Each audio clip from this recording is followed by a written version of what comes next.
বাশার সজীবের জননন্দিত জননেতা, বাশার সজীবের আলোকিত মানুষ, কেন্দ্রীয় বিএনপির ভাইস চেয়ারম্যান, আমাদের টাঙ্গাইলের 40 লক্ষ মানুষের অভিভাবক জনাব আবুল আহমেদ খান আমাদের মাঝে উপবিষ্ট আছেন।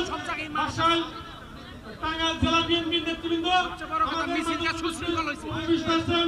বিশেষ বক্তা হিসেবে টাঙ্গাইল জেলা যুবদলের সংগ্রামী সদস্য সচিব তহিদুল ইসলাম বাবু ভাই আমাদের মাঝে উপবিষ্ট আছেন। সকল ইউনিয়ন থেকে আগত আমার যুবদলের সভাপতি সম্পাদক, পৌর যুবদলের ওয়ার্ড যুবদলের সভাপতি সম্পাদক সহ আমার অপমার জনসাধারণ, আসলে আপনারা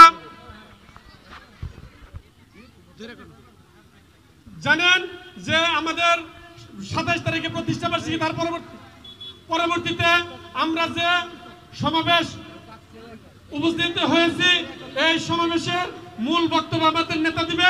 আমি অত্যন্ত বিনয়ের সাথে এবং দুঃখ প্রকাশ করছি এবং সকলের কাছে ক্ষমা চাচ্ছি। আমি সকলকে সঠিক যোগ্য সম্মান স্থান দিতে পারিনি।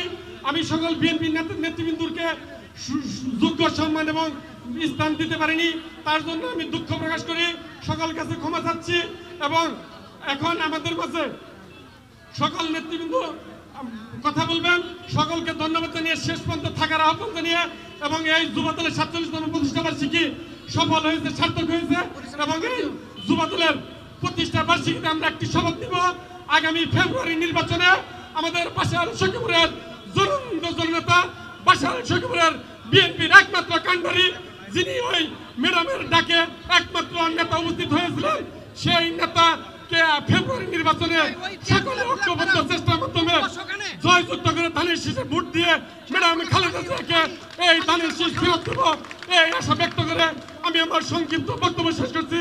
এবং আজকের এই সভার পরিচালনার দায়িত্ব বাশাল পৌর যুবদলের সিনিয়র যুগ্ম আহ্বায়ক জুবায়ের খান রনককে দায়িত্ব দিয়ে আমি আমার সভাপতি আসন গ্রহণ করছি।